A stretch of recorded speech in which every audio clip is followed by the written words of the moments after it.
اعوذ باللہ من الشیطان الرجیم بسم اللہ الرحمن الرحیم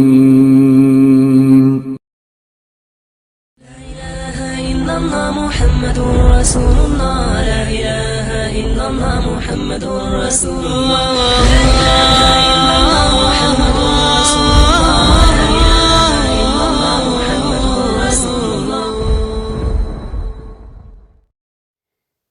السلام علیکم ورحمۃ اللہ وبرکاتہ۔ الحمدللہ آج ہم سیرت پاک صلی اللہ علیہ وآلہ وسلم پر اپنے 32ویں لیکچر کا آغاز کرنے جا رہے ہیں۔ آج کے اس لیکچر میں ہم جو ٹاپکس کور کریں گے وہ یہ ہیں: دعوت کی کامیابی اور اثرات، حجۃ الوداع اور اپنے پیارے نبی صلی اللہ علیہ وسلم کا خانہ نبوت، آپ کی ازواج مطہرات اور آپ صلی اللہ علیہ وسلم کی اولاد۔ لیکچر شروع کرنے سے پہلے میں آپ لوگوں سے درخواست کروں گی کہ پلیز سیرت پاک صلی اللہ علیہ وآلہ وسلم کو دوسروں تک بھی شیئر کیجئے، اس چینل کو لائک کیجئے، سبسکرائب کیجئے۔ اعوذ باللہ من الشیطان الرجیم، بسم اللہ الرحمن الرحیم۔ اللہم صلی علی محمد وعلی آل محمد کما صلیت علی ابراہیم وعلی آل ابراہیم انک حمید مجید۔ اللہم بارک علی محمد وعلی آل محمد کما بارکت علی ابراہیم وعلی آل ابراہیم انک حمید مجید۔ اللہم فقہنی فی الدین، اللہم مصرف القلوب صرف قلوبنا علی طاعتک، اللہم انفعنی بما علمتنی وعلمنی ما ینفعنی وزدنی علما۔ سبحان اللہ والحمد للہ ولا الہ الا اللہ واللہ اکبر۔ اللہم اغفر لی، اللہم ارحمنی، اللہم رزقنی، رب اشرح لی صدری ویسر لی امری واحلل عقدۃ من لسانی یفقہوا قولی، رب زدنی علما۔ الحمدللہ آج ہم سیرت پاک صلی اللہ علیہ وآلہ وسلم پر اپنے 32ویں لیکچر کا آغاز کرنے جا رہے ہیں۔ دیکھیں یہ تقریباً سیکنڈ لاسٹ لیکچر ہے آج، انشاءاللہ اس کے بعد بس ایک لیکچر اور ہے۔ دیکھیں اب ہم اپنے پیارے نبی صلی اللہ علیہ وسلم کی حیات مبارکہ کے آخری ایام کے تذکرے تک پہنچ رہے ہیں، لیکن اس تذکرے سے پہلے مناسب معلوم ہوتا ہے کہ ذرا ٹھہر کرنا آپ صلی اللہ علیہ وآلہ وسلم کے اس جلیل الشان عمل پر ایک اجمالی یعنی مختصراً نظر ڈالیں جو آپ صلی اللہ علیہ وسلم کی زندگی کا خلاصہ ہے۔ یعنی جو کچھ پیچھے ہم نے پڑھا ہے جو آپ صلی اللہ علیہ وسلم کی زندگی کا خلاصہ ہے اس کو مختصراً پہلے پڑھتے ہیں، اس کے بعد پھر انشاءاللہ تعالی آگے شروع کرتے ہیں۔ دیکھیں یہ اس کی بنا پر آپ صلی اللہ علیہ وسلم کو تمام نبیوں اور پیغمبروں میں یہ امتیازی مقام حاصل ہوا کہ اللہ تعالیٰ نے آپ صلی اللہ علیہ وآلہ وسلم کے سر پر اولین و آخرین کی سیادت کا تاج رکھ دیا، اور آپ صلی اللہ علیہ وسلم سے کہا گیا کہ اے کمبل پوش اٹھ اور لوگوں کو سنگین انجام سے ڈرا دے، یا ایھا المدثر قم فانذر۔ پھر کیا تھا، آپ صلی اللہ علیہ وسلم اٹھ کھڑے ہوئے اور اپنے کندھے پر اس روئے زمین کی سب سے بڑی امانت کا بار گراں اٹھائے مسلسل کھڑے رہے۔ آپ صلی اللہ علیہ وسلم نے اس انسانی ضمیر کے میدان میں جنگ و جہاد اور دوڑ دھوپ کا بوجھ اٹھایا جو جاہلیت کے اوہام اور تصورات کے اندر غرق تھا نا۔ دیکھیں اس دعوت سے پہلے دنیا پر جاہلیت کی کار فرمائی تھی، اس کا ضمیر متفن تھا، روح بدبو کر رہی تھی، ظلم اور غلامی کا دور دورہ تھا، فاجرانہ خوشحالی تباہ کن محرومی کی موج نے دنیا کو تہہ و بالا کر رکھا تھا، اس پر کفر و گمراہی کے تاریک اور دبیز پردے پڑے ہوئے تھے۔ یہ سارا کچھ ہم نے پیچھے دیکھا ہے نا، سارا کچھ۔ حالانکہ دیکھیے آسمانی مذاہب اور ادیان موجود تھے مگر ان میں تحریف نے جگہ پا لی تھی اور کمزوری سرایت کر گئی تھی، اس کی گرفت ختم ہو چکی تھی اور وہ محض بے جان اور بے روح قسم کے جامد رسم و رواج کا مجموعہ بن کر رہ گئے تھے۔ اور پھر جب ہم اللہ پاک نے آپ صلی اللہ علیہ وآلہ وسلم سے فرمایا، یعنی اللہ تعالیٰ نے ہمارے پیارے نبی صلی اللہ علیہ وسلم سے جب فرمایا کہ اے کمبل پوش اٹھ اور لوگوں کو سنگین انجام سے ڈرا دے، تو پھر کیا ہوا؟ آپ صلی اللہ علیہ وسلم نے 20 برس سے زیادہ عرصے تک طرح طرح کی مشکلات اور مشقتیں برداشت کیں۔ 20 برس سے زیادہ، 40 سال کی عمر میں وہی نازل ہوئی تھی نا، اور دیکھیں 20 برس سے زیادہ عرصے تک طرح طرح کی مشکلات اور مشقتیں برداشت کی۔ ہمارے پیارے نبی صلی اللہ علیہ وسلم جہد و مشقت اپنائے ہوئے دعوت اللہ کے کام میں جمے رہے، متفرق میدان کے پہم مارکوں میں مسلسل اور کڑی محنت سے مصروف رہے، اور ان سب پر آپ صلی اللہ علیہ وسلم نے صبر و جمیل اختیار کرے رکھا۔ دنیا آپ صلی اللہ علیہ وسلم کے قدموں پر ڈھیر تھی، مگر آپ صلی اللہ علیہ وسلم تنگی اور ترشی سے زندگی بسر کر رہے تھے۔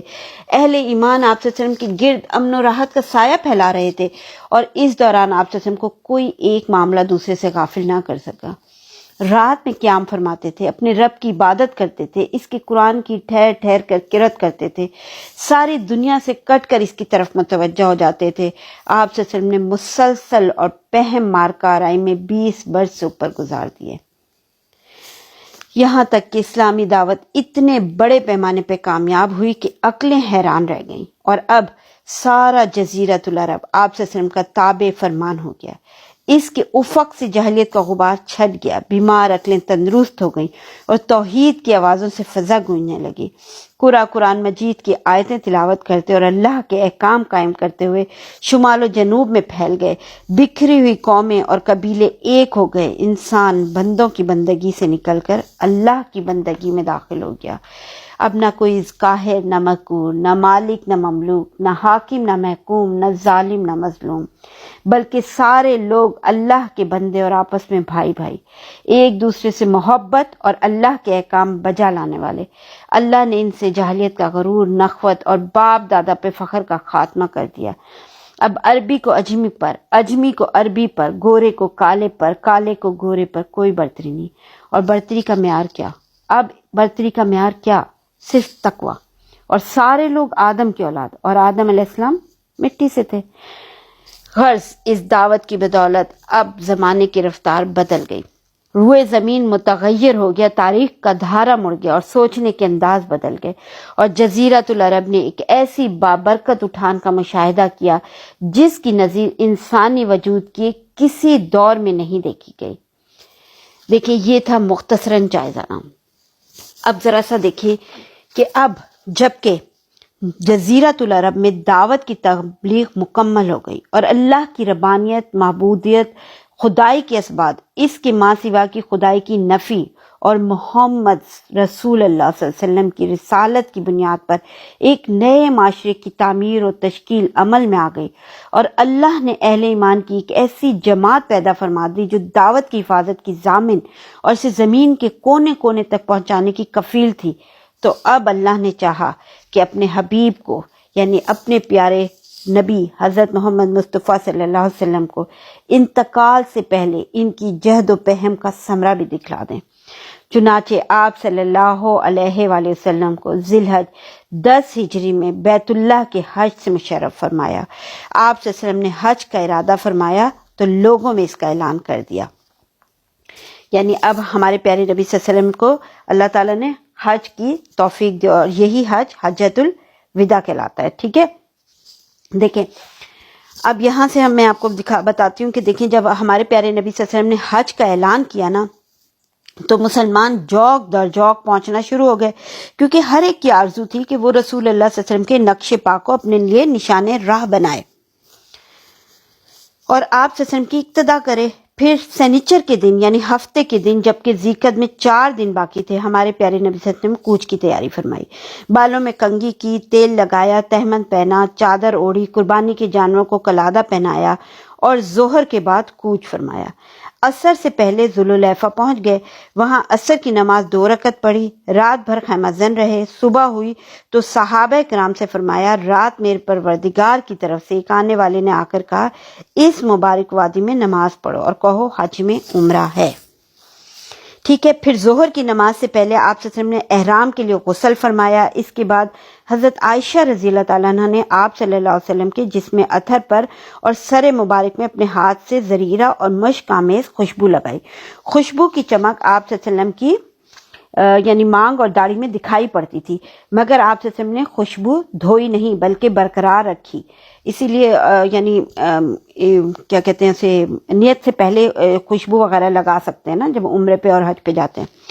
پھر اپنا تہمن پہنا، چادر اوڑی، 2 رکعت ظہر کی نماز پڑھی. اس کے بعد مصلی ہی پر حج اور عمرے دونوں کا ایک ساتھ احرام باندھتے ہوئے صدائے لبیک بلند کی. ٹھیک ہے، صدائے لبیک کیا ہے؟ لبیک اللہم لبیک، لبیک لا شریک لک لبیک، ان الحمد والنعمت لک والملک لا شریک لک. کتنا پیارے الفاظ ہیں نا. لبیک اللہم لبیک، لبیک لا شریک لک لبیک، ان الحمد والنعمت لک والملک لا شریک لک. ہم بار بار حاضر ہیں، اے اللہ ہم بار بار حاضر ہیں، تیرا کوئی شریک نہیں. ہم بار بار حاضر ہیں، یقیناً تعریف اور نعمت تیرے لیے ہے اور بادشاہت بھی، تیرا کوئی شریک نہیں. یا اللہ ہم سب کو بھی بار بار اپنے گھر کی زیارت نصیب فرما، ہمیں بھی بار بار حج اور عمرے کی طاقت اور توفیق عطا فرما. آمین یا رب العالمین.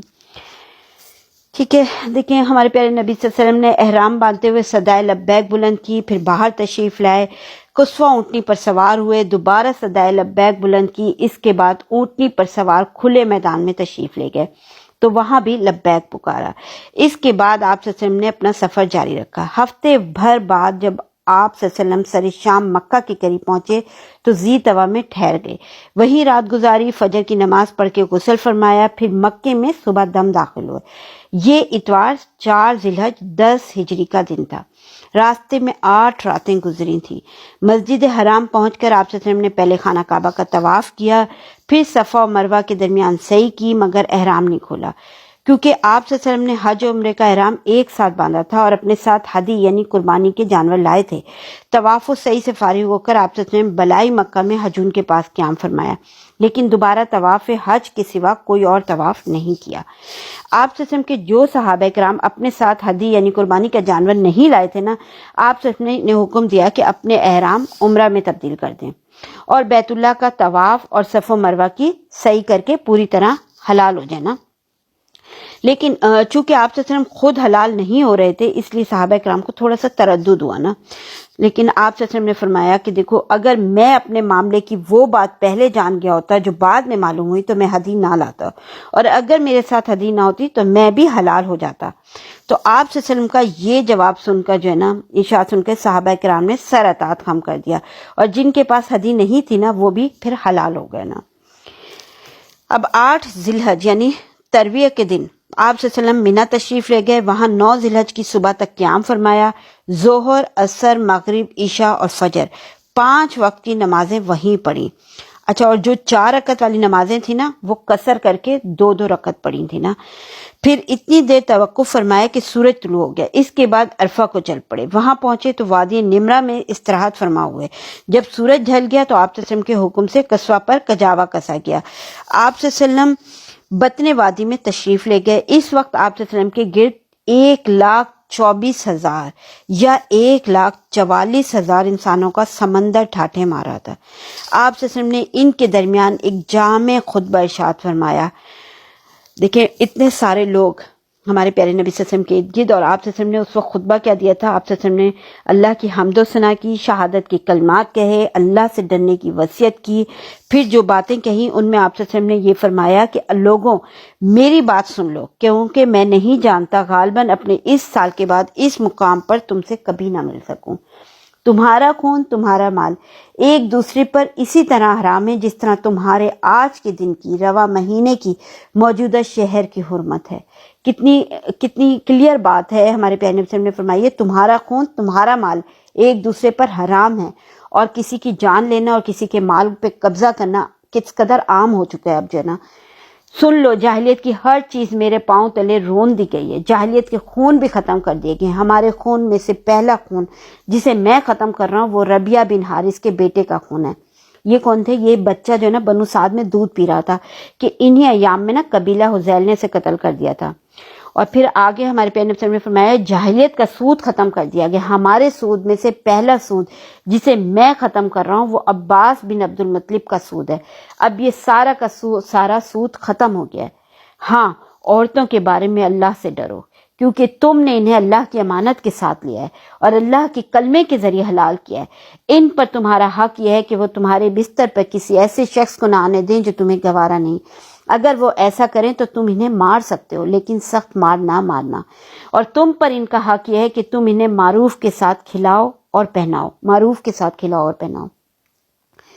پھر آگے فرما رہے ہیں میں تم میں ایک ایسی چیز چھوڑے جا رہا ہوں کہ اگر تم نے اسے مضبوطی سے پکڑے رکھا تو اس کے بعد ہرگز گمراہ نہ ہوگے، اور وہ ہے اللہ کی کتاب۔ اتنے بڑے بڑے ہم لوگ دعوے کرتے ہیں اپنے پیارے نبی صلی اللہ علیہ وسلم سے محبت کے، اور مسلمان چاہے کیسا بھی ہو وہ اپنے نبی سے محبت کا ضرور دعوے دار ہے، لیکن نبی کی کہی ہوئی باتوں پہ عمل کرنے کے لیے ہم بالکل بھی تیار نہیں ہوتے۔ یہ کس قسم کی محبت ہے نا، یعنی جس سے انسان محبت کرتا ہے اس کی تو ہر چیز کو پورا کرنے کے لیے کوشش میں لگا رہتا ہے۔ تو یہ اپنے پیارے نبی صلی اللہ علیہ وسلم سے ہماری کیسی محبت ہے کہ ان کے بتائے ہوئی باتوں پر عمل کرنے کے لیے تیار نہیں ہے۔ یہاں پہ 2-3 پوائنٹ جو سامنے نظر آئے ہیں، یہ دیکھیں، تمہارا خون تمہارا مال ایک دوسرے پر حرام ہے، یہ ہمارے پیارے نبی صلی اللہ علیہ وسلم بتا رہے ہیں۔ تو آج کل کسی کی جان لینا، کسی کا مال ضبط کرنا کتنا آسان ہے۔ عورتوں کے بارے میں اللہ سے ڈرو۔ پھر یہاں کہ تم میں ایسی چیز چھوڑے جا رہا ہوں اگر تم نے اسے مضبوطی سے پکڑے رکھا تو اس کے بعد ہرگز گمراہ نہ ہوگے، اور وہ کیا ہے؟ اللہ کی کتاب ہے۔ اور اللہ کی کتاب ہم لوگ کتنی توجہ سے پڑھتے ہیں، اس پہ کتنا عمل کرتے ہیں، اور کون سی ہم اس سے جو ہے نا اپنے لیے ہدایت حاصل کر رہے ہیں۔ دیکھیں لوگوں، یاد رکھو میرے بعد کوئی نبی نہیں، تمہارے بعد کوئی امت نہیں، لہٰذا اپنے رب کی عبادت کرنا، 5 وقت کی نماز پڑھنا، رمضان کے روزے رکھنا، خوشی خوشی اپنے مال کی زکوٰۃ دینا، اپنے پروردگار کے گھر کا حج کرنا اور اپنے حکمرانوں کی اطاعت کرنا۔ ایسا کرو گے تو اپنے پروردگار کی جنت میں داخل ہوگے۔ یہ سب تم سے میرے متعلق پوچھا جانے والا ہے، تو تم لوگ کیا کہو گے؟ صحابہ نے کہا ہم شہادت دیتے ہیں کہ آپ صلی اللہ علیہ وسلم نے تبلیغ کر دی، پیغام پہنچا دیا، خیر خواہی کا حق ادا فرما دیا۔ یہ سن کر ہمارے پیارے نبی صلی اللہ علیہ وسلم نے انگشت شہادت کو آسمان کی طرف اٹھایا، لوگوں کی طرف جھکاتے ہوئے 3 بار فرمایا، اے اللہ گواہ رہ، اے اللہ گواہ رہ، اے اللہ گواہ رہ۔ اس خطبے میں نا آپ صلی اللہ علیہ وسلم نے مزید کئی امور بیان فرمایا۔ آپ صلی اللہ علیہ وسلم کے ارشادات کو ربیہ بن امیہ بن خلف اپنی بلند آواز سے لوگوں تک پہنچا رہے تھے۔ مائک کا سلسلہ تو نہیں تھا اس زمانے میں، تو جو آپ صلی اللہ علیہ وسلم بول رہے تھے پیچھے ربیہ بن امیہ بن خلف اس کو مزید لوگوں تک پہنچا رہے تھے۔ جب آپ صلی اللہ علیہ وسلم خطبے سے فارغ ہو چکے تو اللہ عز و جل نے آیت نازل فرمائی۔ کون سی آیت نازل ہوئی تھی اس موقع پر؟ سورہ مائدہ کی آیت نمبر 3، اور بڑی خوبصورت آیت ہے۔ الیوم اکملت لکم دینکم واتممت علیکم نعمتی ورضیت لکم الاسلام دینا۔ آج میں نے تمہارے لیے تمہارا دین مکمل کر دیا، تم پر اپنی نعمت پوری کر دی اور تمہارے لیے اسلام کو بحیثیت دین پسند کر لیا۔ یہ بہت ہی یعنی جسے کہتے ہیں خوبصورت آیت ہے۔ آیتیں تو ساری ہی ماشاءاللہ سے خوبصورت ہیں، لیکن میں یہاں پہ اس کو تھوڑا سا نا ایکسپلین کرنا ضروری سمجھوں گی۔ اس میں جو پوائنٹس ہیں نا، دیکھیں اللہ تعالیٰ فرما رہے ہیں اس میں کہ آج میں نے تمہارے لیے تمہارا دین مکمل کر دیا۔ دین کو مکمل کر دینے سے مراد اس کو ایک مستقل نظام فکر و عمل اور ایک ایسا مکمل نظام تہذیب و تمدن بنا دینا ہے جس میں زندگی کے جملے مسائل کا جواب اصولاً یا تفصیلاً موجود ہو، اور ہدایت اور رہنمائی حاصل کرنے کے لیے کسی حال میں اس سے باہر جانے کی ضرورت پیش نہ آئے۔ پھر آگے یہ کہہ رہے ہیں کہ تم پر اپنی نعمت پوری کر دی، تو اس سے مراد نعمت ہدایت کی تکمیل کر دینا ہے۔ پھر اللہ تعالیٰ فرما رہے ہیں تمہارے لیے اسلام کو باحیثیت دین پسند کر لیا ہے۔ اسلام کو دین کی حیثیت سے قبول کرنے کا مطلب یہ ہے کہ تم نے میری اطاعت و بندگی اختیار کرنے کا جو اقرار کیا تھا، اس کو چونکہ تم اپنی صحیح اور عمل سے سچا اور مخلصانہ اقرار ثابت کر چکے ہو، اس لیے میں نے اسے درجہ قبولیت عطا فرمایا اور تمہیں عملاً اس حالت کو پہنچا دیا کہ اب فی الواقع میرے سوا کسی کی اطاعت و بندگی کا جوا تمہاری گردنوں پر باقی نہیں رہا۔ اب جس طرح اعتقاد میں تم میرے مسلم ہو، اللہ تعالیٰ کہہ رہے ہیں جس طرح اعتقاد میں تم میرے مسلم ہو، اسی طرح عملی زندگی میں بھی میرے سوا کسی اور کے مسلم بن کر رہنے کے لیے کوئی مجبوری تمہیں لاحق نہیں رہی۔ دیکھیں ان احسانات کا نا ذکر فرمانے کے بعد اللہ تعالیٰ سکوت اختیار فرماتے ہیں، مگر انداز کلام سے نا خود بخود یہ بات نکل آتی ہے کہ جب یہ احسانات میں نے تم پر کیے ہیں تو ان کا تقاضا یہ ہے کہ اب میرے قانون کی حدود پر قائم رہنے میں تمہاری طرف سے بھی کوئی کوتاہی نہ ہو، لہٰذا حرام اور حلال کی جو قیود تم پر عائد کر دی گئی ہیں ان کی کیا کرو؟ پابندی کرو۔ دیکھیں جب یہ آیت نازل ہوئی تھی نا تو حضرت عمر رضی اللہ تعالیٰ عنہ رونے لگے نا. کیوں رونے لگے تھے حضرت عمر رضی اللہ عنہ؟ اس آیت کے نازل ہونے کے بعد حضرت عمر رضی اللہ عنہ آخر کیوں روئے تھے نا، اس کی وجہ ہے نا. دیکھیں نبی صلی اللہ علیہ وسلم نے پھر ان سے پوچھا تھا نا کہ آخر کیوں رو رہے ہو، تو کہنے لگے کہ کہا کہ ہم لوگ اپنے دین کے تعلق سے زیادتی میں تھے، لیکن اب جب کہ وہ مکمل ہو گیا ہے تو جو چیز مکمل ہو جاتی ہے گھٹنے لگتی ہے. تو آپ صلی اللہ علیہ وسلم نے فرمایا تھا کہ ہاں تم نے سچ کہا ہے. ٹھیک ہے. دیکھیں خطبے کے بعد حضرت بلال رضی اللہ عنہ نے اذان اور پھر اقامت کہی. رسول اللہ صلی اللہ علیہ وسلم نے ظہر کی نماز پڑھائی. اس کے بعد حضرت بلال رضی اللہ عنہ نے پھر اقامت کی اور آپ صلی اللہ علیہ وسلم نے عصر کی نماز پڑھائی. ان دونوں نمازوں کے درمیان کوئی نماز نہیں پڑھی. اس کے بعد سوار ہو کر آپ صلی اللہ علیہ وسلم جائے وقوف پر تشریف لے گئے. اپنی اونٹنی قصوہ کا شکم چٹانوں کی جانب کیا اور حبل مشا کیا پیدل چلنے والوں کی راہ میں واقع ریتیلے تودے جو نا ان کو کہتے ہیں، تو حبل مشا کو سامنے کیا اور قبیلہ رخ مسلسل اسی حالت میں وقوف فرمایا یہاں تک کہ سورج غروب ہونے لگا. تھوڑی زردی ختم ہوئی پھر سورج کی ٹکیا غائب ہو گئی. اس کے بعد آپ صلی اللہ علیہ وسلم نے حضرت اسامہ رضی اللہ عنہ کو پیچھے بٹھایا. وہاں سے روانہ ہو کے مزدلفہ تشریف لائے. مزدلفہ میں مغرب اور عشاء کی نمازیں ایک اذان اور 2 اقامت سے پڑھیں، درمیان میں کوئی نفل نماز نہیں پڑھی. اس کے بعد آپ صلی اللہ علیہ وسلم لیٹ گئے اور طلوع فجر تک لیٹے رہے. البتہ صبح نمودار ہوتی اذان و اقامت کے ساتھ فجر کی نماز پڑھی. اس کے بعد قصوہ پر سوار ہو کے مشعر حرام تشریف لائے اور قبلہ رخ ہو کر اللہ سے دعا کی. اس کی تکبیر و تحلیل اور توحید کے کلمات کہے. یہاں اتنی دیر تک ٹھہرے کہ خوب اجالا ہو گیا. اس کے بعد سورج طلوع ہونے سے پہلے مینا کے لیے روانہ ہو گئے. ٹھیک ہے. اب کی بار جو نا حضرت فضیل بن عباس رضی اللہ عنہ کو اپنے پیچھے سوار کیا. بطن محصر میں پہنچے تو سواری کو ذرا تیزی سے دوڑایا. جو درمیانی راستہ جمرہ کبریٰ پر نکلتا تھا نا، اس سے چل کر جمرہ کبریٰ پر پہنچے. اس زمانے میں نا وہاں ایک درخت بھی تھا اور جمرہ کبریٰ نا اس درخت کی نسبت سے معروف تھا نا. اس کے علاوہ جمرہ کبریٰ کو نا جمرہ عقبہ اور جمرہ اولا بھی کہتے ہیں نا. پھر آپ صلی اللہ علیہ وسلم نے جمرہ کبریٰ کو 7 کنکریاں ماری. ہر کنکری کے ساتھ تکبیر کہتے جاتے تھے. کنکریاں چھوٹی چھوٹی تھیں جنہیں چٹکی میں لے کر چلایا جا سکتا تھا. آپ صلی اللہ علیہ وسلم نے یہ کنکریاں بطن وادی میں کھڑے ہو کے ماری تھیں. اس کے بعد آپ صلی اللہ علیہ وسلم قربان گاہ تشریف لے گئے. اپنے دست مبارک سے 63 اونٹ نہر کیے، یعنی 63 اونٹ ذبح کیے اپنے ہاتھ سے نا. پھر حضرت علی رضی اللہ عنہ کو سونپ دیا اور انہوں نے بقیہ 37 اونٹ ذبح کیے. اس طرح ٹوٹل یعنی 100 اونٹ ذبح کیے گئے. آپ صلی اللہ علیہ وسلم نے یعنی حضرت علی رضی اللہ عنہ کو اپنی ہدی یعنی قربانی میں شریک فرما لیا تھا. اس کے بعد آپ صلی اللہ علیہ وسلم کے حکم سے ہر اونٹ کا ایک ٹکڑا کاٹ کر ہانڈی میں ڈالا اور پکایا گیا. پھر آپ صلی اللہ علیہ وسلم نے اور لوگوں نے اس گوشت میں سے تناول فرمایا اور اس کا شوربہ پیا. ٹھیک ہے. بعد ازاں حضور صلی اللہ علیہ وسلم سوار ہو کے مکہ تشریف لے گئے. بیت اللہ کا طواف فرمایا، اسے طواف اضافہ کہتے ہیں نا، اور مکہ ہی میں ظہر کی نماز فرمائی. پھر چاہے زمزم پر بنو عبد المطلب کے پاس تشریف لے گئے. وہ حجاج کرام کو زمزم کا پانی پلا رہے تھے. تو آپ سے فرمایا بنو عبد المطلب تم لوگ پانی کھینچو. اگر یہ اندیشہ نہ ہوتا کہ پانی پلانے کے اس کام میں لوگ تمہیں مغلوب کر دیں گے تو میں بھی تم لوگوں کے ساتھ کھینچتا. اس کا کیا میننگ بنتے ہیں نا؟ اس کے میننگ یہ ہے کہ یعنی اگر صحابہ کرام رسول صلی اللہ علیہ وسلم کو خود پانی کھینچتے ہوئے دیکھتے تو پھر ہر صحابی خود پانی کھینچنے کی کوشش کرتا نا. اور اس طرح حجاج کو جو زمزم پلانے کا جو شرف بنو عبد المطلب کو حاصل تھا، اس کا نظام ان کے قابو میں نہ رہ جاتا نا. چنانچہ عبد المطلب نے آپ صلی اللہ علیہ وسلم کو بھی ایک ڈول پانی دیا اور آپ صلی اللہ علیہ وسلم نے اس میں سے حسب خواہش پیا. دیکھیں آج یوم النحر تھا، یعنی ذی الحج کی 10 تاریخ تھی. نبی صلی اللہ علیہ وسلم نے آج بھی دن چڑھے چاش کے اوقات ایک خطبہ ارشاد فرمایا. خطبے کے وقت آپ صلی اللہ علیہ وسلم خچر پر سوار تھے اور حضرت علی رضی اللہ عنہ آپ کے ارشادات صحابہ کو سنا رہے تھے. صحابہ کرام کچھ بیٹھے اور کچھ کھڑے تھے. آپ صلی اللہ علیہ وسلم نے آج کے خطبے میں کل کی کئی باتیں دہرائیں. صحیح بخاری صحیح مسلم میں نا حضرت ابو بکر رضی اللہ عنہ کا بیان یہ ہے، مروی ہے کہ نبی صلی اللہ علیہ وسلم نے ہمیں یوم النحر یعنی 10 ذی الحج کو خطبہ دیا تھا نا. اچھا، اس خطبے میں ہمارے پیارے نبی صلی اللہ علیہ وسلم نے کیا فرمایا تھا؟ ہمارے پیارے نبی صلی اللہ علیہ وسلم نے فرمایا زمانہ گھوم پھر کر اپنی اسی دن کی حیت پر پہنچ گیا ہے جس دن اللہ نے زمین آسمان کو پیدا کیا تھا. سال 12 مہینے کا ہے جن میں سے 4 مہینے حرام ہیں، 3 پے یعنی ذیقعدہ، ذی الحج، محرم اور 1 رجب. آپ صلی اللہ علیہ وسلم نے یہ بھی فرمایا کہ یہ کون سا مہینہ ہے؟ ہم نے کہا اللہ اور اس کے رسول بہتر جانتے ہیں. اس پر آپ صلی اللہ علیہ وسلم خاموش رہے، یہاں تک کہ ہم نے سمجھا کہ آپ صلی اللہ علیہ وسلم اس کا کوئی اور نام رکھیں گے. لیکن پھر آپ صلی اللہ علیہ وسلم نے فرمایا کیا یہ ذی الحج نہیں ہے؟ ہم نے کہا کیوں نہیں؟ پھر آپ صلی اللہ علیہ وسلم نے فرمایا یہ کون سا شہر ہے؟ ہم نے کہا اللہ اور اس کے رسول بہتر جانتے ہیں۔ اس پر آپ صلی اللہ علیہ وسلم خاموش رہے، یہاں تک کہ ہم نے سمجھا کہ آپ صلی اللہ علیہ وسلم اس کا کوئی اور نام رکھیں گے، مگر آپ صلی اللہ علیہ وسلم نے فرمایا کیا یہ بلدہ مکہ نہیں ہے؟ ہم نے کہا کیوں نہیں؟ آپ صلی اللہ علیہ وسلم نے فرمایا کہ اچھا یہ دن کون سا ہے؟ ہم نے کہا اللہ اور اس کے رسول بہتر جانتے ہیں۔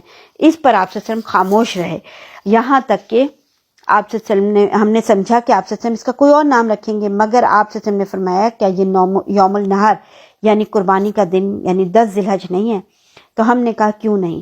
تو آپ صلی اللہ علیہ وسلم نے فرمایا اچھا تو سنو، تمہارا مال تمہاری آبرو ایک دوسرے پر ایسے ہی حرام ہے جیسے تمہارے اس شہر اور تمہارے اس مہینے میں آج کے دن کی حرمت ہے۔ یہ بڑی امپورٹنٹ بات ہے جو پہلے بھی میں نے ابھی بتائی کہ تمہارا مال تمہاری آبرو، آبرو عزت کو کہتے ہیں، اور عزت جو ہے نا مطلب کئی چیزوں سے آپ کسی کی عزت خراب کر سکتے ہیں۔ اس پہ یعنی میں اس پہ ڈیٹیل میں نہیں جانا چاہ رہی، لیکن خود آپ ذرا سا غور کیجئے کہ کتنی امپورٹنٹ باتیں ہیں یہ۔ اب ہمارے پیارے نبی صلی اللہ علیہ وسلم نے آگے فرمایا کہ تم لوگ بہت جلد اپنے پروردگار سے ملو گے، وہ تم سے تمہارے اعمال کے متعلق پوچھے گا، لہٰذا دیکھو میرے بعد پلٹ کے گمراہ نہ ہو جانا کہ آپس میں ایک دوسرے کی گردنیں مارنے لگے۔ بتاؤ کیا میں نے تبلیغ کر دی؟ صحابہ نے کہا ہاں۔ آپ صلی اللہ علیہ وسلم نے فرمایا اے اللہ گواہ ہے، جو شخص موجود ہے وہ غیر موجود تک میری باتیں پہنچا دے، کیونکہ بعض وہ افراد جن تک یہ باتیں پہنچائی جائیں گی وہ بعض موجودہ سننے والے سے کہیں زیادہ ان باتوں کے در و بست کو سمجھ سکیں گے۔ کیونکہ لیکچر جیسے ابھی ہم بھی سیرت پڑھ رہے ہیں تو بہت سنتے بہت سارے لوگ سن رہے ہوتے ہیں، ہم خود بھی جب قرآن کی تفسیر یا سیرت کے لیکچر سن رہے ہوتے ہیں تو سن سبھی رہے ہوتے ہیں، لیکن کچھ لوگ بہت توجہ سے سن رہے ہوتے ہیں، اس کی باتیں پھر وہ آگے پہنچاتے ہیں، کوٹ کرتے ہیں، وہ سمجھتے ہیں کہ یہ چیز انڈرسٹینڈنگ میں آتی ہے، کچھ فوری طور پہ نہیں سمجھ پاتے تو وہ بار بار سنتے ہیں۔ جیسے ہم ایجوکیشن میں بھی کہتے ہیں نا کہ ایک بات سننی جاتی ہے پھر بار بار سنی جاتی ہے اسے، بچے سارے ایک وقت میں پہلی نشست میں نہیں سب سمجھ جاتے، پھر وہ دوبارہ پڑھتے ہیں، انہیں کچھ باتیں اس وقت سمجھ میں آتی ہیں، کبھی تیسری دفعہ پڑھتے ہیں اسے تب سمجھ میں آتی ہیں۔ جیسے قرآن پاک آپ جب بھی پڑھیں تو ایسا لگتا ہے ہر آیت پہلی دفعہ ہی پڑھ رہے ہیں وہ نا۔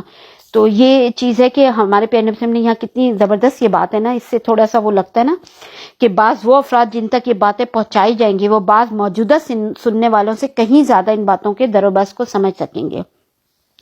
اچھا ایک روایت میں یہ بھی ہے کہ آپ صلی اللہ علیہ وسلم نے اس خطبے میں یہ بھی فرمایا یاد رکھو کوئی بھی جرم کرنے والا اپنے سوا کسی اور پر جرم نہیں کرتا، یاد رکھو کوئی جرم کرنے والا اپنے بیٹے یا کوئی بیٹا اپنے باپ پر جرم نہیں کرتا، یعنی باپ کے جرم میں بیٹے کو یا بیٹے کے جرم میں باپ کو نہیں پکڑا جائے گا۔ یاد رکھو شیطان مایوس ہو چکا ہے کہ اب تمہارے اس شہر میں کبھی بھی اس کی پوجا کی جائے، لیکن اپنے جن اعمال کو تم لوگ حقیر سمجھتے ہو ان میں اس کی اطاعت کی جائے گی اور وہ اسی سے راضی ہوگا۔ اس کے بعد آپ صلی اللہ علیہ وسلم ایام تشریق یعنی 11، 12 اور 13 ذی الحج کو مینا میں مقیم رہے۔ اس دوران آپ صلی اللہ علیہ وسلم حج کے مناسک بھی ادا فرما رہے تھے اور لوگوں کو شریعت کے احکام بھی سکھا رہے تھے، اللہ کا ذکر بھی فرما رہے تھے، سنت ابراہیمی کے سنن ہدی بھی قائم کر رہے تھے اور شرک کے آثار و نشانات کا صفایا بھی فرما رہے تھے۔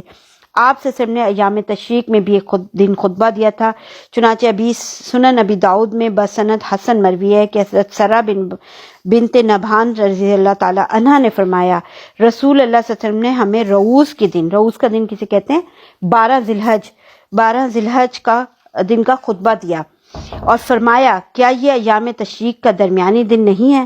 آپ صلی اللہ علیہ وسلم کا آج کا خطبہ بھی کل یوم النحر کے خطبے جیسا تھا اور یہ خطبہ سورہ نصر کے نزول کے بعد دیا گیا، یعنی جو ایام تشریق کے درمیانی دن خطبے سے پہلے سورہ نصر نازل ہوئی ہے نا، ٹھیک ہے۔ ایام تشریق کے خاتمے پر دوسرے یوم النظر یعنی 13 ذی الحج کو نبی صلی اللہ علیہ وسلم مینا سے کوچ فرمایا اور وادی ابتہ کے خیف بن کنانہ میں فروکش ہوئے۔ ابتہ میں اتر کر وہیں ظہر، عصر، مغرب، عشاء کی نمازیں پڑھی اور وہیں پہ ایک اور کام ہوا تھا کہ ام المومنین حضرت عائشہ رضی اللہ تعالیٰ عنہ کو ان کے بھائی عبد الرحمن بن ابی بکر کے ساتھ بھیجا تھا کہ انہیں تنعیم سے عمرہ کرا لیں، چنانچہ انہوں نے احرام باندھا، عمرہ کیا، پھر سحر کے وقت ابتہ میں آ گئیں۔ ادھر نبی صلی اللہ علیہ وسلم نے ایک نیند لے لی تھی، پھر جب حضرت عائشہ رضی اللہ عنہ آ گئی تو کوچ کا اعلان فرمایا، یعنی حضرت عائشہ رضی اللہ عنہ نے عمرہ ادا کیا تو اس کے بعد پھر پورا کوچ کا اعلان کیا وہاں سے نا، سوار ہو کے خانہ کعبہ تشریف لے گئے، طواف وداع کیا اور فجر کی نماز پڑھی اور اب تمام مناسک حج سے فارغ ہو کر آپ صلی اللہ علیہ وسلم نے سواری کرو مدینہ منورہ کی راہ پر ڈال دیا.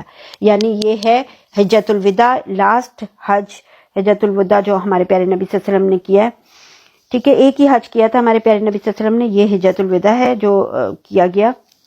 ٹھیک ہے، اب ہم یہاں پہ یہ کمپلیٹ ہو گیا. اب میں آپ کو تھوڑا خانہ نبوت بتاتی ہوں. خانہ نبوت کا مطلب یہ ہے کہ ہمارے پیارے نبی صلی اللہ علیہ وسلم کی ازواج مطہرات اور ہمارے پیارے نبی صلی اللہ علیہ وسلم کی اولاد کے بارے میں تھوڑا سا اس کو پڑھتے ہیں. ٹھیک ہے، آج اسے بھی کور کرتے ہیں انشاءاللہ تعالیٰ. ایک سیکنڈ دیجیے گا ذرا مجھے.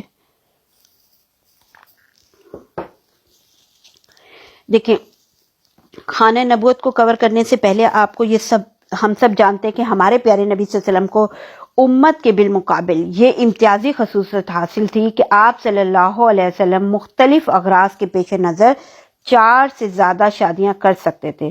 چنانچہ جن عورتوں سے آپ صلی اللہ علیہ وسلم نے عقد فرمایا ان کی تعداد کتنی تھی؟ 11 تھی، جن میں سے 9 عورتیں آپ صلی اللہ علیہ وسلم کی رحلت کے وقت حیات تھیں اور 2 آپ صلی اللہ علیہ وسلم کی زندگی ہی میں وفات پا چکی تھیں. یعنی کن کی وفات ہوئی تھی؟ حضرت خدیجہ رضی اللہ تعالیٰ عنہا اور ام المساکین حضرت زینب بنت خزیمہ رضی اللہ تعالیٰ عنہ. ان کے علاوہ مزید 2 عورتیں جن کے بارے میں اختلاف ہے کہ آپ صلی اللہ علیہ وسلم کا ان سے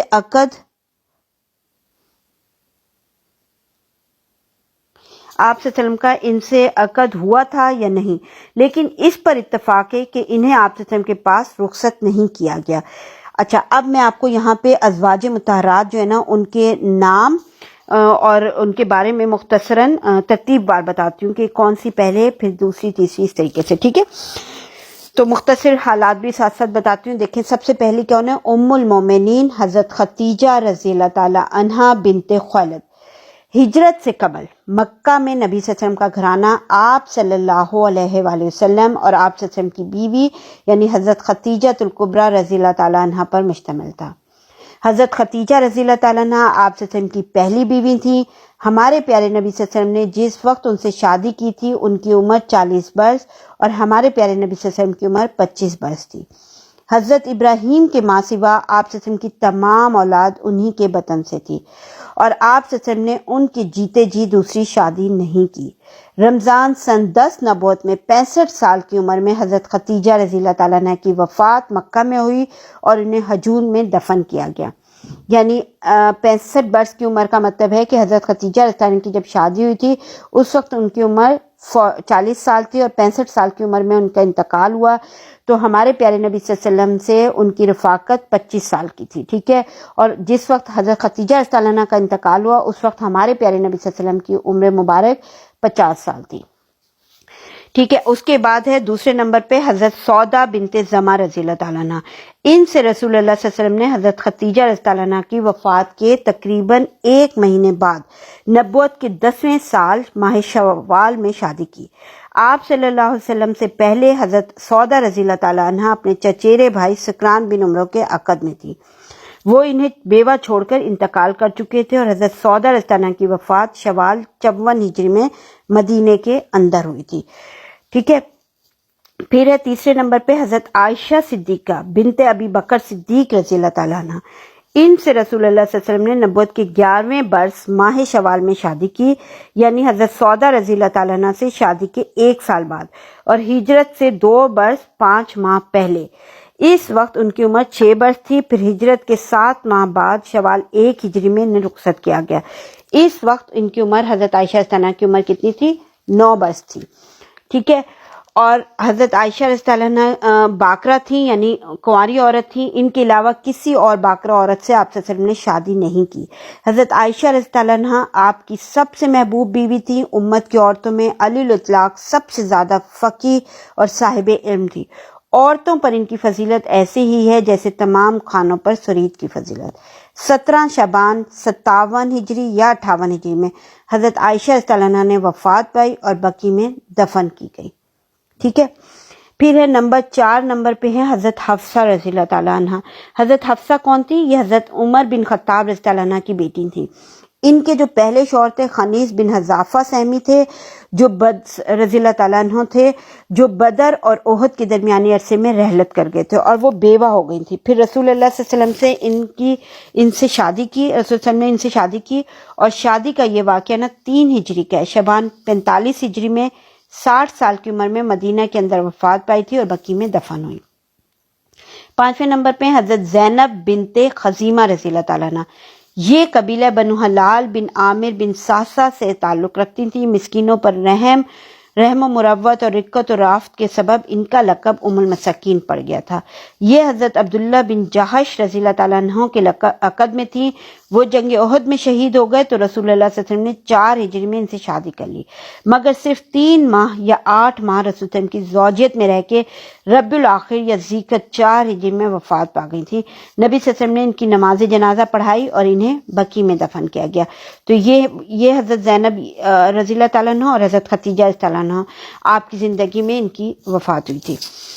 6 نمبر پہ ہیں حضرت ام سلمہ ہند بنت ابی امیہ رضی اللہ تعالیٰ عنہ، یہ ابو سلمہ رضی اللہ تعالیٰ عنہ کے عقد میں تھی۔ جمادی الاخر 4 ہجری میں حضرت ابو سلمہ رضی اللہ عنہ کا انتقال ہو گیا تو ان کے بعد شوال 4 ہجری میں ہمارے پیارے نبی صلی اللہ علیہ وسلم نے ان سے شادی کر لی۔ فقیہ ترین اور نہایت عقل مند خاتون تھی۔ 84 سال کی عمر میں 59 ہجری میں اور کہا جاتا ہے کہ 62 ہجری میں وفات پائی اور بقیع میں دفن کی گئی۔ اس کے بعد ہیں حضرت ام المومنین حضرت زینب بنت جہش بن راب رضی اللہ تعالیٰ عنہ، یہ نبی صلی اللہ علیہ وسلم کی پھپھی امیمہ بنت عبد المطلب کی صاحبزادی تھی۔ ان کی شادی حضرت زید بن حارثہ سے کی گئی، لیکن دونوں میں ہم آہنگی نہ ہو سکی، حتیٰ کہ حضرت زید رضی اللہ عنہ نے طلاق دے دی۔ حضرت زینب رضی اللہ عنہ سے رسول صلی اللہ علیہ وسلم کی شادی ذیقعدہ 5 ہجری میں اور کہا جاتا ہے کہ 4 ہجری میں ہوئی ہے۔ ٹھیک ہے، حضرت زینب رضی اللہ عنہ سب عورتوں سے بڑھ کر عبادت گزار اور صدقہ کرنے والی خاتون تھیں۔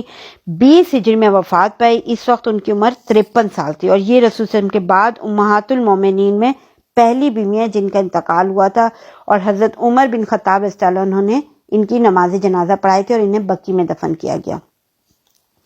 اچھا، پھر 8ویں نمبر پہ جویریہ بنت حارث رضی اللہ تعالیٰ عنہ، ان کے والد قبیلہ خزاع کی شاخ بنو مستلق کے سردار تھے۔ حضرت جویریہ رضی اللہ عنہ بنو مستلق کی قیدیوں میں لائی گئی تھی اور حضرت ثابت بن قیس بن شماس رضی اللہ عنہ کے حصے میں پڑی تھی۔ انہوں نے حضرت جویریہ رضی اللہ عنہ سے مکاتب کر لی، یعنی ایک مقررہ رقم کے عوض آزاد کر دینے کا معاملہ طے کر لیا تھا۔ اس کے بعد رسول اللہ صلی اللہ علیہ وسلم نے ان کی طرف سے مقررہ رقم ادا فرما دی تھی اور ان سے شادی کر لی تھی۔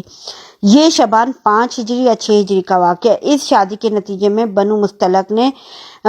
مسلمانوں نے بنو مستلق کے 100 گھرانے آزاد کر دیے تھے اور کہا کہ یہ لوگ رسول صلی اللہ علیہ وسلم کے سسرالی ہیں۔ یہ ہم نے پیچھے پڑھا تھا نا، دیکھیں نا، یہ انہوں نے جب یہ سارا ہم نے پڑھا تھا پچھلے لیکچرز میں کہ یہ اپنی قوم کے لیے بھی ساری عورتوں سے بڑھ کے بابرکت ثابت ہوئی تھی نا۔ ربیع الاول 56 ہجری یا 55 ہجری میں وفات پائی تھی، عمر ان کی 65 برس تھی۔ پھر ہے 9 نمبر پر ہیں ام حبیبہ رملہ بنت ابی سفیان رضی اللہ عنہ، یہ عبید اللہ بن جہش کے عقد میں تھی، یعنی ابی سفیان حضرت سفیان رضی اللہ عنہ کی بیٹی تھی اور عبید اللہ بن جہش کے عقد میں تھی۔ اس کے ساتھ ہجرت کر کے حبشہ بھی گئی تھی، لیکن عبید اللہ نے وہاں جانے کے بعد مرتد ہو کے عیسائی مذہب قبول کر لیا تھا، پھر وہیں انتقال کر گیا۔ مگر ام حبیبہ رضی اللہ تعالیٰ عنہ اپنے دین اور اپنی ہجرت پر قائم رہی تھی۔ جب رسول اللہ صلی اللہ علیہ وسلم نے محرم 7 ہجری میں عمرو بن امیہ زمری کو اپنا خط دے کے نجاشی کے پاس بھیجا تو نجاشی کو یہ پیغام بھی دیا تھا کہ ام حبیبہ سے آپ صلی اللہ علیہ وسلم کا نکاح کر دے۔ اس نے ام حبیبہ رضی اللہ تعالیٰ عنہ کی منظوری کے بعد ان سے آپ صلی اللہ علیہ وسلم کا نکاح کر دیا اور شجیل بن حسنہ کے ساتھ انہیں آپ صلی اللہ علیہ وسلم کی خدمت میں بھیج دیا تھا، اور نبی صلی اللہ علیہ وسلم نے خیبر سے واپسی کے بعد ان کی رخصتی کرائی تھی۔ یہ ہم نے پیچھے لیکچر نمبر 24 میں ہم نے پڑھا تھا یہ سب نا۔ 42 ہجری یا 44 ہجری یا 50 ہجری میں وفات پائی تھی انہوں نے۔ پھر 10ویں نمبر پہ حضرت صفیہ بنت حی بن اخطب، یہ بنی اسرائیل سے تھیں، خیبر میں قید کی گئی، لیکن رسول اللہ صلی اللہ علیہ وسلم نے انہیں اپنے لیے منتخب فرما لیا، آزاد کر کے شادی کر لی۔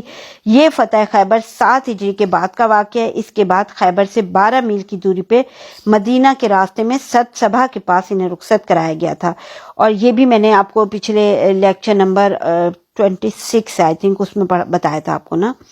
دیکھیں 50 ہجری میں اور کہا جاتا ہے کہ 52 ہجری میں اور کہا جاتا ہے کہ 36 ہجری میں وفات پائی تھی، بقیع میں مدفون ہوئی تھی۔ پھر ہے لاسٹ یعنی 11ویں نمبر پہ حضرت میمونہ بنت حارث رضی اللہ تعالیٰ عنہ، یہ ام الفضل لبابہ بنت حارث کی بہن تھی۔ ان سے رسول اللہ صلی اللہ علیہ وسلم نے ذیقعدہ 7 ہجری میں عمرہ قضا سے فارغ ہونے اور صحیح قول کے مطابق احرام سے حلال ہونے کے بعد شادی کی تھی، اور مکہ سے 9 میل دور مقام صرف میں انہیں رخصت کرایا تھا 61 ہجری، اور کہا جاتا ہے 63 ہجری میں وہیں ان کی وفات بھی ہوئی اور وہیں دفن بھی کی گئی۔ ان کی قبر کی جگہ آج بھی وہاں معروف ہے نا، یہ بھی ہم نے لیکچر 27 میں پڑھا تھا نا، ٹھیک ہے۔ اب یہ 11 بیویاں ہوئی نا جو رسول اللہ صلی اللہ علیہ وسلم کے عقد نکاح میں آئی تھیں اور آپ صلی اللہ علیہ وسلم کی صحبت اور رفاقت میں رہیں۔ اچھا، ان میں 2 بیویاں یعنی جیسے میں نے بتایا حضرت خدیجہ رضی اللہ عنہا اور حضرت زینب ام کلثوم رضی اللہ عنہا کی وفات جو ہے نا وہ آپ صلی اللہ علیہ وسلم کی زندگی میں ہوئی تھی، اور 9 بیویاں جو آپ صلی اللہ علیہ وسلم کی وفات کے بعد حیات رہی تھی، باقی 9 بیویاں، ٹھیک ہے۔ اچھا، اب میں آپ کو آگے تھوڑا سا بتاتی ہوں کہ ان کے علاوہ 2 اور خواتین جو آپ صلی اللہ علیہ وسلم کے پاس رخصت نہیں کی گئی، ان میں سے ایک قبیلہ بنو کلاب سے تعلق رکھتی تھی اور ایک قبیلہ کندہ سے۔ یہی قبیلہ کندہ والی خاتون جونیہ کی نسبت سے معروف ہیں، اور ان کا آپ صلی اللہ علیہ وسلم سے عقد ہوا تھا یا نہیں، اور ان کا نام و نسب کیا تھا، اس بارے میں نا اہل سیر کے درمیان بڑے اختلافات ہیں، اس لیے یہاں اس کو ہم بحث میں نہیں لائیں گے۔ اچھا، جہاں تک لونڈیوں کا معاملہ ہے تو مشہور یہ ہے کہ آپ صلی اللہ علیہ وسلم نے 2 لونڈیوں کو اپنے پاس رکھا، ایک ماریہ قبطیہ کو جنہیں مقوقس فرمانروائے مصر نے بطور ہدیہ بھیجا تھا، اور ان کے بطن سے آپ صلی اللہ علیہ وسلم کے صاحبزادے ابراہیم پیدا ہوئے تھے، اور وہ ابراہیم بچپن ہی میں یعنی 28 یا 29 شوال 10 ہجری مطابق 27 جنوری 632 عیسوی کو مدینہ کے اندر انتقال کر گئے تھے نا۔ اچھا، اور دوسری جو لونڈی تھی وہ ریحانہ بنت زید تھی جو یہود کے قبیلہ بنی نذیر یا بنو قریظہ سے تعلق رکھتی تھی۔ یہ بنو قریظہ کے قیدیوں میں تھی، رسول اللہ صلی اللہ علیہ وسلم نے انہیں اپنے لیے منتخب فرمایا تھا اور وہ آپ کے زیر دست تھیں۔ ان کے بارے میں بعض محققین کا خیال ہے کہ انہیں نبی صلی اللہ علیہ وسلم نے بحیثیت لونڈی نہیں رکھا تھا بلکہ آزاد کر کے شادی کر لی تھی، لیکن ابن قیم کی نظر میں پہلا قول راجح ہے۔ اچھا، ابو عبیدہ رضی اللہ عنہ نے ان 2 لونڈیوں کے علاوہ مزید 2 لونڈیوں کا ذکر کیا ہے، جن میں سے ایک کا نام جمیلہ بتایا جاتا ہے جو کسی جنگ میں گرفتار ہو کر آئی تھی، اور دوسری کوئی اور لونڈی تھی جنہیں حضرت زینب بنت جہش نے آپ صلی اللہ علیہ وسلم کو ہبہ کیا تھا۔ ٹھیک، اب یہ میں نے آپ کو پورا اپنے پیارے نبی صلی اللہ علیہ وسلم کی ازواج مطہرات کے بارے میں بتایا۔ ایک سیکنڈ دیکھیں، یہاں ٹھہر کر نا رسول صلی اللہ علیہ وسلم کی حیات مبارکہ کے ایک پہلو پر ذرا غور کرنے کی ضرورت ہے نا۔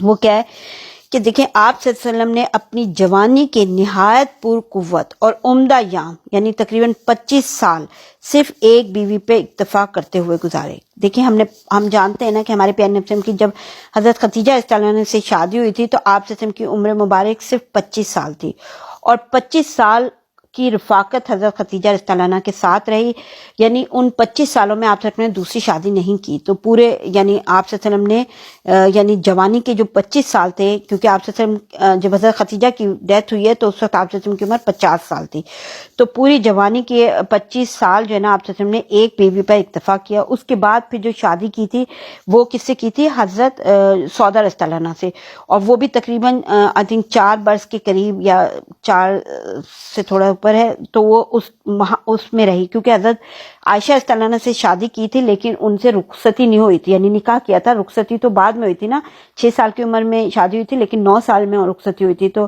اس عرصے میں یہ حضرت سودا رضی اللہ عنہا کے ساتھ تھے۔ تو یعنی یوں کہہ لیں کہ آپ 54 یا 55 ایئرس کی ایج تھی ہمارے پیارے نبی صلی اللہ علیہ وسلم کی، تو وہ آپ صلی اللہ علیہ وسلم نے ان بیویوں کے ساتھ گزارے زندگی۔ تو دیکھیں، کیا یہ تصور کسی بھی درجے پہ معقول ہو سکتا ہے کہ اس طرح اتنا عرصہ گزار دینے کے بعد جب آپ صلی اللہ علیہ وسلم بڑھاپے کی دہلیز پر پہنچ گئے تو آپ صلی اللہ علیہ وسلم کے اندر یکایک جنسی قوت اس قدر بڑھ گئی کہ آپ صلی اللہ علیہ وسلم کو پے دے پہ 9 شادیاں کرنی پڑی؟ جی نہیں، ہرگز بھی نہیں۔ آپ صلی اللہ علیہ وسلم کی زندگی کے ان دونوں حصوں پر نظر ڈالنے کے بعد کوئی بھی ہوش مند آدمی اس تصور کو معقول تسلیم نہیں کر سکتا۔ حقیقت یہ ہے کہ آپ صلی اللہ علیہ وسلم نے اپنی بہت ساری شادیاں کچھ دوسرے ہی اغراض مقاصد کے تحت کی تھی، جو عام شادیوں کے مقررہ مقصد سے بہت ہی زیادہ عظیم القدر اور جلیل المرتبہ تھی۔ اب میں اس کی تھوڑی سی وضاحت کرتی ہوں۔ دیکھیں، آپ صلی اللہ علیہ وسلم نے حضرت عائشہ رضی اللہ تعالیٰ عنہ اور حضرت حفصہ رضی اللہ تعالیٰ عنہ سے شادی کر کے حضرت ابو بکر اور حضرت عمر رضی اللہ تعالیٰ عنہ کے ساتھ رشتہ مسحارت قائم کیا، ٹھیک اسی طرح حضرت عثمان رضی اللہ تعالیٰ عنہ سے پے دے پے اپنی 2 صاحبزادیوں یعنی حضرت رقیہ اور حضرت ام کلثوم کی شادی کر کے، اور حضرت علی رضی اللہ تعالیٰ عنہ سے حضرت فاطمہ رضی اللہ عنہ کی شادی کر کے جو رشتہ مسحرت قائم کیے، ان کا مقصد تھا ان کا مقصد یہ تھا کہ آپ ان چاروں سے اپنے تعلقات نہایت پختہ کر لیں، کیونکہ یہ چاروں بزرگ پیچیدہ ترین مراحل میں اسلام کے لیے فداکاری اور جان سپاری کا جو امتیازی وصف رکھتے تھے وہ معروف ہے نا۔ پھر ایک اور بڑی اہم بات یہ ہے کہ عرب کا دستور تھا کہ وہ رشتہ مسحرت کا بڑا احترام کرتے تھے۔ ان کے نزدیک دامادی کا رشتہ نا مختلف قبائل کے درمیان قربت کا ایک اہم باب تھا۔ مسحرت کا رشتہ یعنی رشتہ داری جو ہوتی ہے نا، تو یہ دامادی کا رشتہ بڑا اہم نوعیت کی اہمیت رکھتا تھا، اور داماد سے جنگ لڑنا، محاذ آرائی کرنا بڑے شرم اور عار کی بات تھی عرب کے اندر نا۔ تو اس دستور کو سامنے رکھ کے رسول اللہ صلی اللہ علیہ وسلم نے چند شادیاں اس مقصد سے کی کہ مختلف افراد اور قبائل کی اسلام دشمنی کا زور توڑ دیں اور ان کے بغض اور نفرت کی چنگاری بجھا دیں۔ اب اس میں دیکھیں جیسے ام سلمہ رضی اللہ تعالیٰ نے، یہ قبیلہ بنی مخزوم سے تعلق رکھتی تھی جو ابو جہل اور خالد بن ولید کا قبیلہ تھا نا۔ تو جب نبی اکرم صلی اللہ علیہ وسلم نے ان سے شادی کر لی نا، تو خالد بن ولید میں وہ سختی نہ رہی جس کا مظاہرہ وہ احد میں کر چکے تھے۔ ہم نے پیچھے پوری جنگ احد پڑھی ہے نا، اس میں پاسا کس نے پلٹا تھا؟ حضرت خالد بن ولید کی وجہ سے ہوا تھا نا۔ تو حضرت خالد بن ولید کے اندر نا پھر وہ سختی نہیں رہی تھی، بلکہ ہوا کیا تھا کہ تھوڑے ہی عرصے بعد انہوں نے اپنی مرضی، خوشی اور خواہش سے اسلام قبول کر لیا تھا۔ اسی طرح جب ابو سفیان کی صاحبزادی حضرت ام حبیبہ رضی اللہ تعالیٰ عنہ سے شادی کر لی، تو پھر ابو سفیان آپ صلی اللہ علیہ وسلم کے مد مقابل نہ آیا۔ اور پھر اسی طریقے سے ہم دیکھتے ہیں کہ جب حضرت جویریہ رضی اللہ تعالیٰ عنہ اور حضرت صفیہ رضی اللہ تعالیٰ عنہ آپ کی زوجیت میں آ گئیں، تو قبیلہ بنی مستلق اور قبیلہ بنی نذیر نے محاذ آرائی چھوڑ دی تھی۔ ٹھیک ہے، اچھا، حضور صلی اللہ علیہ وسلم کے عقد میں ان دونوں بیویوں کے آنے کے بعد تاریخ میں ان کے قبیلوں کی کسی سوزش اور جنگی تگ و دو کا سراغ نہیں ملتا، بلکہ حضرت جویریہ رضی اللہ عنہ نے تو اپنی قوم کے لیے ساری عورتوں سے زیادہ بابرکت ثابت ہوئی نا، کیونکہ جب رسول اللہ صلی اللہ علیہ وسلم نے ان سے شادی کر لی تو صحابہ کرام نے ان کے 100 گھرانوں کو جو قید میں تھے آزاد کر دیا اور کہا کہ یہ لوگ حضور صلی اللہ علیہ وسلم کے سسرالی ہیں۔ تو ان کے دلوں پر اس احسان کا جو زبردست اثر ہوا گا وہ ظاہر ہے نا۔ اچھا، اب ایک اور پوائنٹ دیکھیں کہ ان سب سے بڑی اور عظیم بات یہ ہے، جو اس سب سے بھی بڑھ کے بات یہ ہے کہ ہمارے پیارے نبی صلی اللہ علیہ وسلم ایک ایسی قوم کو تربیت دینے، اس کا تزکیہ نفس کرنے اور تہذیب و تمدن سکھانے پہ مامور تھے، جو تہذیب و ثقافت سے، تمدن کے لوازمات کی پابندی سے اور معاشرے کی تشکیل و تعمیر میں حصہ لینے کی ذمہ داریوں سے بالکل ناآشنا تھی۔ اور اسلامی معاشرے کی تشکیل جن اصولوں کو بنیاد پہ کرنی تھی، ان میں مردوں اور عورتوں کے اختلاط کی گنجائش نہ تھی، یعنی مرد اور عورت کا جو اختلاط وہ ممکن نہیں تھا۔ تو لہٰذا عام اختلاط کے اس اصول کی پابندی کرتے ہوئے عورتوں کو براہ راست تربیت نہیں کی جا سکتی تھی نا۔ حالانکہ ان کی تعلیم و تربیت کی ضرورت تو مردوں سے کچھ زیادہ ہی ضروری تھی، یعنی بہت اہم ہے۔ عورتوں کی تربیت ہوگی تو وہ اولاد کی بھی تربیت میں بھرپور کردار ادا کریں گی نا۔ اسی لیے ہمارے پیارے نبی صلی اللہ علیہ وسلم کے پاس صرف یہی ایک سبیل رہ گئی تھی کہ آپ صلی اللہ علیہ وسلم مختلف عمر اور لیاقت کی اتنی عورتوں کو منتخب فرما لیں جو اس مقصد کے لیے کافی ہوں۔ اس کے لیے ہمیں اپنے پیارے نبی صلی اللہ علیہ وسلم کی امہات المومنین کی یعنی سیرت کا مطالعہ کرنا چاہیے، کیونکہ آپ کو پتہ چلے گا، یعنی ہم سب کو پتہ چلے گا کہ مختلف عمر کی اور مختلف لیاقتوں کی مالک تھیں وہ، اور پھر آپ صلی اللہ علیہ وسلم نے انہیں تعلیم و تربیت دے دی، یعنی ہمارے پیارے نبی صلی اللہ علیہ وسلم نے اپنی ازواج مطہرات کو تعلیم و تربیت دی، ان کا تزکیہ نفس فرما دیں، انہیں احکام شریعت سکھایا اور اسلامی تہذیب و ثقافت سے اس طرح آراستہ کر دیں کہ یعنی انہیں اس طریقے سکھایا تاکہ وہ جو ہے نا ہمارے پیارے نبی سے یہ ازواج مطہرات عورتوں کو یعنی دوسری عورتوں کو تعلیم و تربیت دیں، ان کا تزکیہ نفس فرمائیں، ان کو احکام شریعت سکھائیں اور اسلامی تہذیب و ثقافت سے اس طرح آراستہ کر دیں کہ وہ دیہاتی، شہری، بوڑھی اور جوان ہر طرح کی عورتوں کی تربیت کر سکیں، لیکن انہیں مسائل شریعت سکھا سکیں اور اس طرح عورتوں میں تبلیغ کی مہم کے لیے کافی ہو سکے نا۔ چنانچہ ہم دیکھتے ہیں نا کہ نبی صلی اللہ علیہ وسلم کے خانگی حالات کو امت تک پہنچانے کا سہرا زیادہ تر انہی امہات المومنین کے سر ہے، اور ان میں بھی بالخصوص وہ امہات المومنین جنہوں نے طویل عمر ملی، جنہیں مثال کے طور پہ جیسے حضرت عائشہ رضی اللہ عنہا، تو انہوں نے نبی صلی اللہ علیہ وسلم کے افعال و اقوال خوب روایت کی، اور حضرت عائشہ رضی اللہ عنہا کی تو کیا ہی بات ہے کہ حضرت عائشہ رضی اللہ عنہا کی اگر آپ سیرت عائشہ رضی اللہ عنہا پڑھیں نا، جو کہ علامہ سید سلیمان ندوی کی تالیف کردہ ہے نا، تو آپ کو یعنی وہ کتاب میں نا مسائل شریعت اس قدر یعنی ڈیٹیل میں انہوں نے ساری چیزیں لکھی ہوئی ہیں کہ آپ مسائل شریعت کو سمجھ میں آ جاتا ہے سب کچھ جو ہے نا. وہ کتاب تقریباً مور دین 300 پیجز پر مشتمل ہے اور بڑی زبردست بک ہے نا. دیکھیں یہ میں نے پوائنٹ بتایا. ایک اور پوائنٹ یہاں پہ وہ بھی بہت ضروری ہے بیان کرنا کہ ہمارے پیارے نبی صلی اللہ علیہ وسلم نے ایک نکاح تو ایسی جاہلی رسم توڑنے کے لیے بھی کیا تھا جو عرب معاشرے میں پشتہ پشت سے چلی آ رہی تھی اور بڑی پختہ ہو چکی تھی. وہ کیا رسم تھی؟ وہ رسم یہ تھی کہ کسی کو متبنہ بنانے کی. متبنہ جو ہے نا جاہلی دور میں وہی حقوق اور حرمتیں حاصل تھیں جو حقیقی بیٹے کو ہوا کرتی ہیں. دیکھیں ہمارے پیارے نبی صلی اللہ علیہ وسلم نے نا زید رضی اللہ تعالیٰ عنہ کو اپنا متبنہ یعنی لے پالک بیٹا بنا رکھا تھا نا، اور اس کی وجہ سے نا زید بن محمد بھی کہا جاتا تھا. اور اہل جاہلیت میں رواج تھا نا کہ وہ متبنہ بیٹے کی بیوی کو متبنہ بنانے والے باپ پر اس طرح حرام سمجھتے تھے جیسے حقیقی بیٹے کی بیوی ہونا. اسی لیے جب حضرت زید رضی اللہ عنہ سے حضرت زینب رضی اللہ عنہ کی عدت گزر چکی تو اللہ تعالیٰ نے 7 آسمانوں کے اوپر سے نبی صلی اللہ علیہ وسلم کے ساتھ ان کی شادی کا فیصلہ نازل فرمایا تھا اور متبنہ بنانے کے عمل کو لغو قرار دے دیا تھا. اللہ تعالیٰ نے آپ صلی اللہ علیہ وسلم پر یہ نکاح لازم قرار دیا تھا اور کوئی اختیار اور گنجائش نہ چھوڑی تھی کہ اس سلسلے میں پھر نازل ہونے والی آیت کریمہ ہے نا، کون سی ہے؟ سورہ احزاب کی آیت نمبر 37.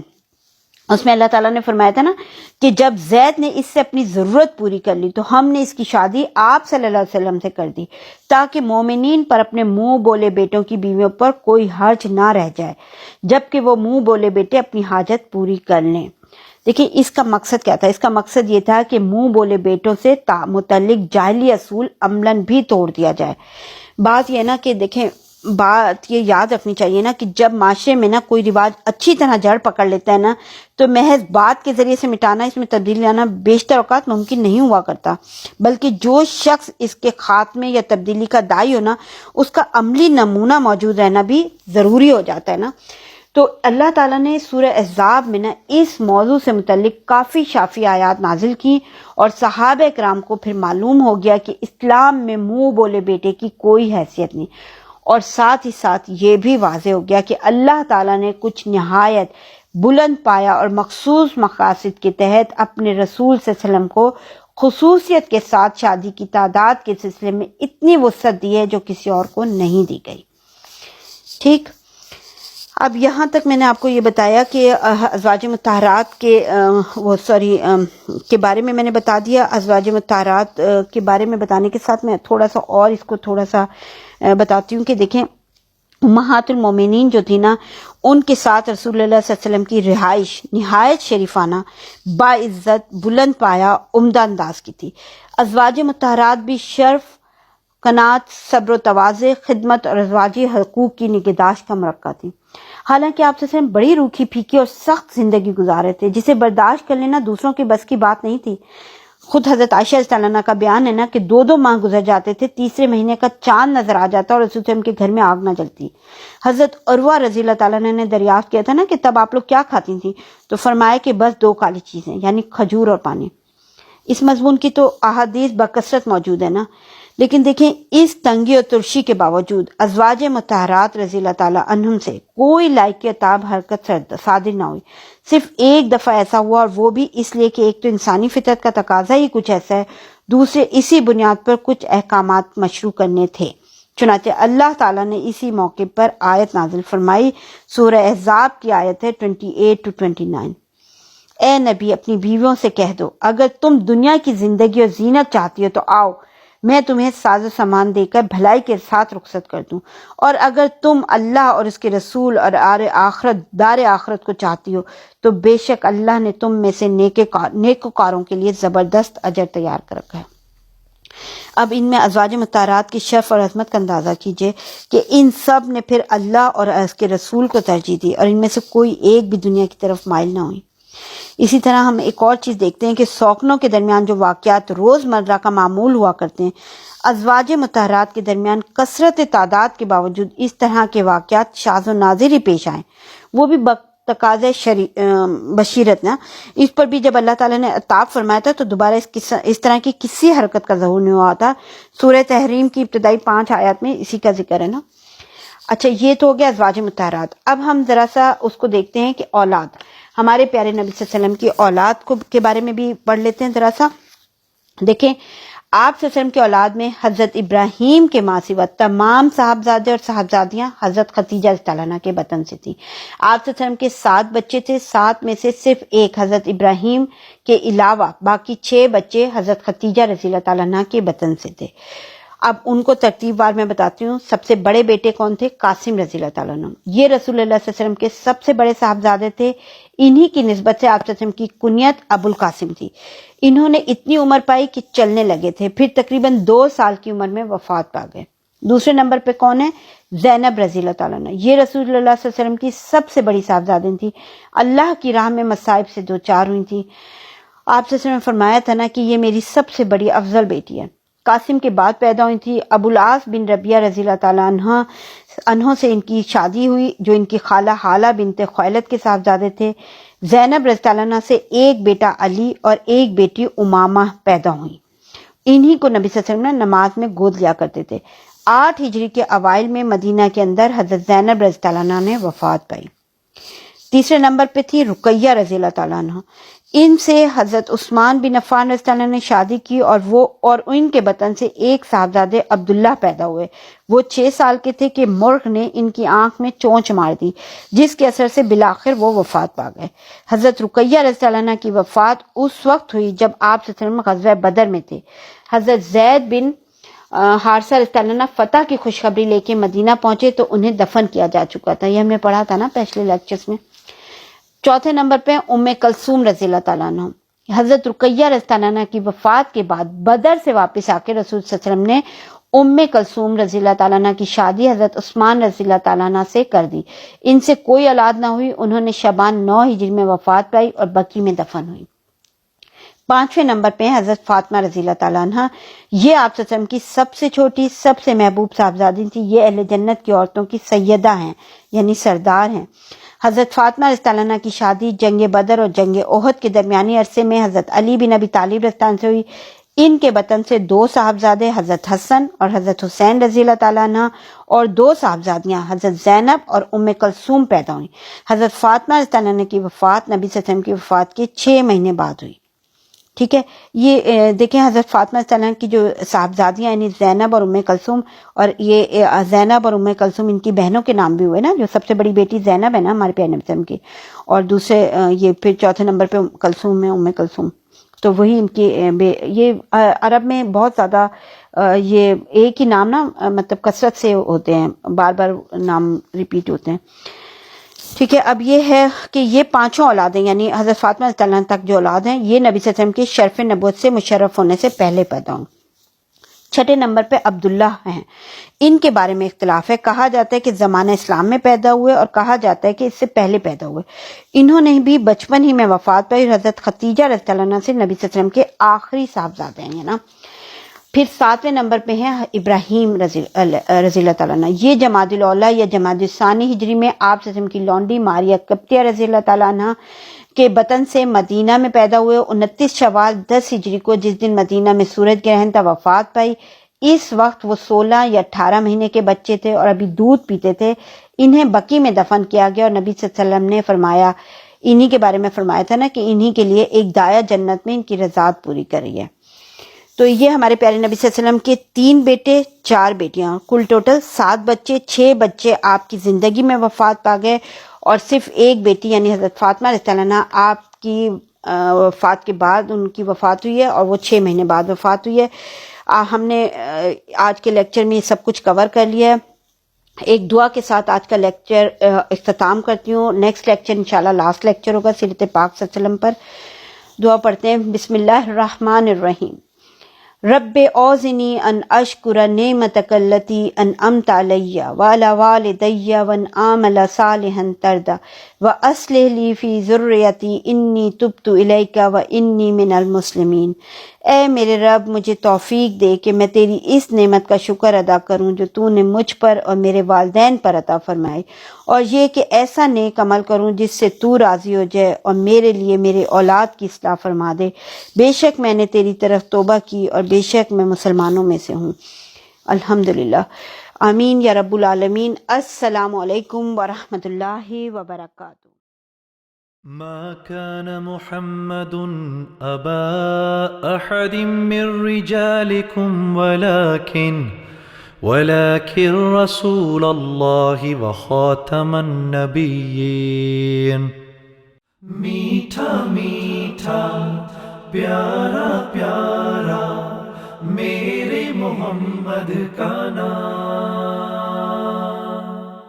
میٹھا میٹھا پیارا پیارا میرے محمد کا نام،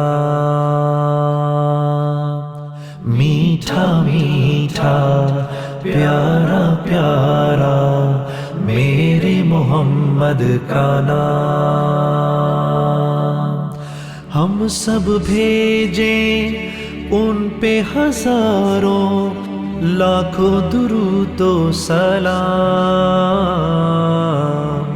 میٹھا میٹھا پیارا پیارا میرے محمد کا نام، میٹھا میٹھا پیارا پیارا میرے محمد کا نام، میٹھا میٹھا پیارا پیارا میرے محمد کا نام۔